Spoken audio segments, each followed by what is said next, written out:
Good morning po sa inyo mga sir, mga ma'am. Si Sir po ito. Ito po may estudyante po ngayon. Si Sir, pangalan? Ismael. Yan. Sige sir. From Cavite. Yan, taga Cavite si Sir Ismael. Sino shoutout mo sir? Siyempre, shoutout sa family ko. At siyempre yung sa inspiration ko sa akin. Yan na. Alam niyo na, bago ginagawa ko. Para sa inyo to. Yan lang. Ayan lang ba? Shoutout kay Sir Mon. Yan na, salamat sir. Okay, magdadrive na to.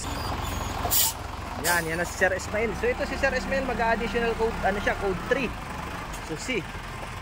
Yun nga po, kailangan niya daw sa trabaho. So ang lisensya ni Sir more than 4 years na din. So qualified na siya sa pag-additional code. Ang code 3. So dapat po kasi ang lisensya natin more than 4 years na, professional.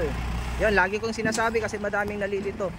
Non-pro ba? Pwede ba? Hindi po pwede ang non-pro. Dapat professional po na 4 na taon.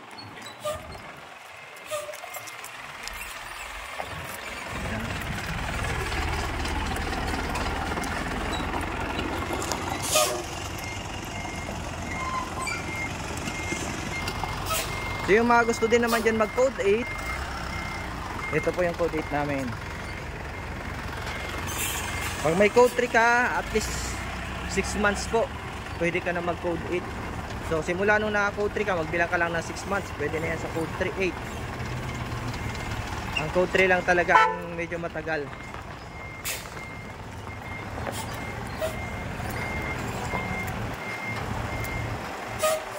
Yun, magpa-parking na to si Sir. So more on side mirror po ang inaaral kasi dito.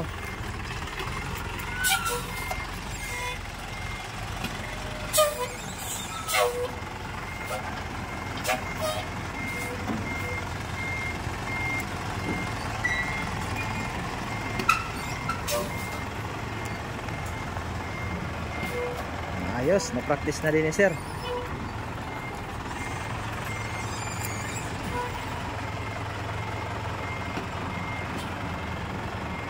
Up.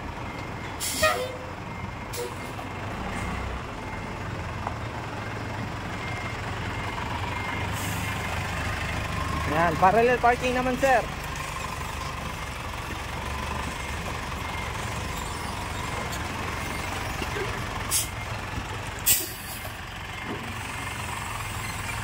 Sagad na.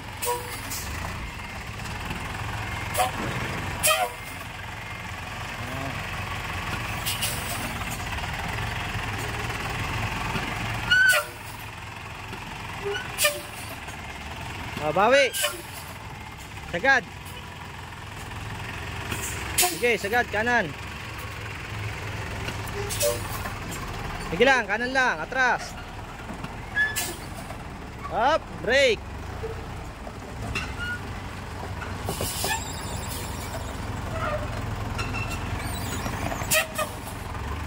Okay, up, neutral. Okay, tama na. Yan, ayos. Yan po, yun mga gusto mga additional code 3 at code 8 PM lang po. Maraming salamat po and God bless po sa inyong lahat.